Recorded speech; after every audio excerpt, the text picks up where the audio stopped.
Jim clutched his joke book, its pages damp with sweat. Another empty room, another silent crowd. His reflection in the dusty microphone stand mocked him. He yearned for laughter, craved the warmth of a single chuckle. He stumbled out into the night, the city lights blurring with his unshed tears. His phone buzzed. A text. Private gig. Tonight. Generous pay.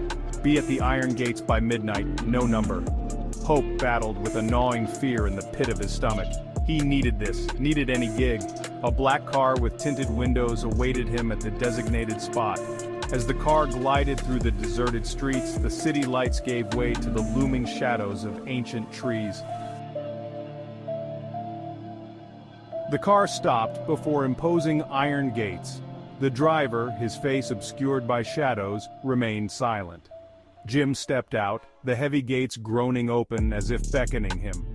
A long, winding driveway led to a dilapidated mansion. Its windows were dark, vacant eyes staring out into the night. Jim shivered, a sudden chill gripping him despite the summer night. He felt an urge to turn back, to run.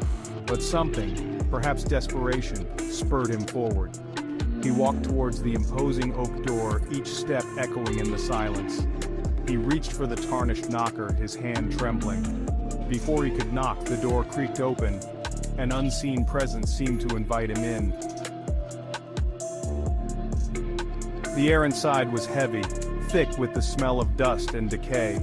A single flickering chandelier cast long dancing shadows on the walls. Jim made his way to a dimly lit stage at the far end of the room. He saw them then, his audience, seated on velvet-cushioned chairs, their faces pale and gaunt in the flickering light. Their eyes, though devoid of life, seemed to bore into him. An unnatural silence filled the room, amplifying the frantic beating of his heart. He began his routine. His voice, at first a mere croak, grew stronger. He told jokes, dark and morbid, the kind that usually cleared a room. But these men, these creatures, they just stared. A wave of unease washed over Jim. His gaze swept over the audience, lingering on their stiff postures, their unnatural stillness. He noticed their clothes, old-fashioned, decaying, and their skin, pale, cold, lifeless. The horrifying truth dawned on him. They weren't laughing with him. They were laughing at him. He was trapped, performing for an audience of the undead.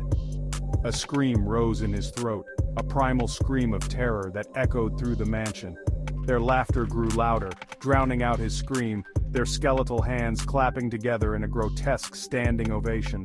The mansion reverberated with the chilling sound of the dead enjoying the last laugh. It was not the laughter he was used to. It was different, hollow, devoid of mirth. Then another chuckle and another, until the room echoed with laughter.